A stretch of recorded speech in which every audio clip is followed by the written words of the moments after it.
বাপের 3 ছেলে নাকি, তো ছোট ছেলে সিদ্ধান্ত নিছে যে 2 ভাইকে ডাকবে, ডাইকা বলবে যে বাপের সেবা যে করবে সে সম্পত্তির ভাগ পাবে না।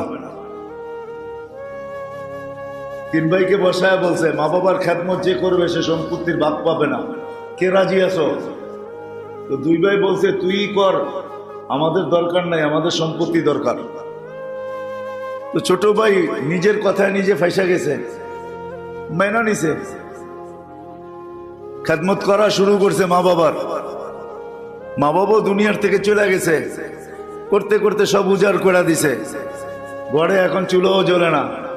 তো স্বপ্নে আল্লাহ দেখাইছে মা বাবার বদলা হিসাবে তোমাকে 1 লক্ষ দিতে চাই, অমুক জায়গায় রাখা আছে, উঠায় নিয়ে আসো, দেড়হাম রূপার টাকা। বলছে আল্লাহ বরকত আছে? বলছে বরকত নাই। কইলে তাইলে আমার দরকার নাই। পরের দিন দেখাইছে 1000 রাখা আছে, নিবে? আজকে এটা সোনার দিনার। বলছে বরকত আছে? বলে তা বরকত নাই। বলে তাইলেও দরকার নাই।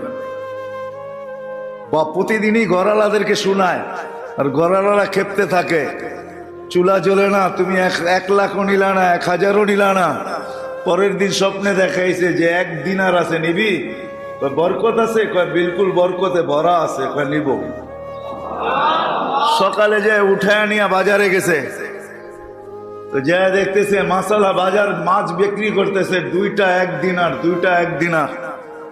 বাজে এই 2টাই কিনা নিয়ে যাই, আর কিছু তো পাওয়া যাবে না, 2টাই কিনা নিয়ে যাই। 1 বেলা তো চলবে, 2 বেলা তো চলবে।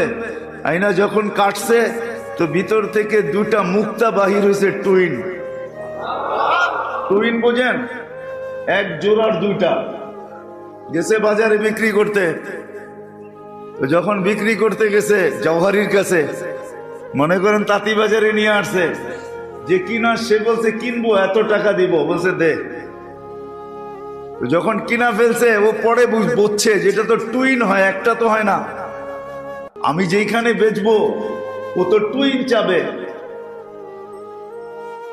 টুইন দিলে আমার দাম পাবো, বলে একটা দিলে আমাকেও এরকম কিছু দরায়া ছেড়া দিবে। তো গেছে ওর বাড়ি খুঁজতে খুঁজতে, তোমার কাছে এটা একটা হয় না, টুইন হয়, আর একটা আছে? কয় আছে। বলছে প্রথমটা বেচছি তোমার দামে, দ্বিতীয়টা বেচবো আমার।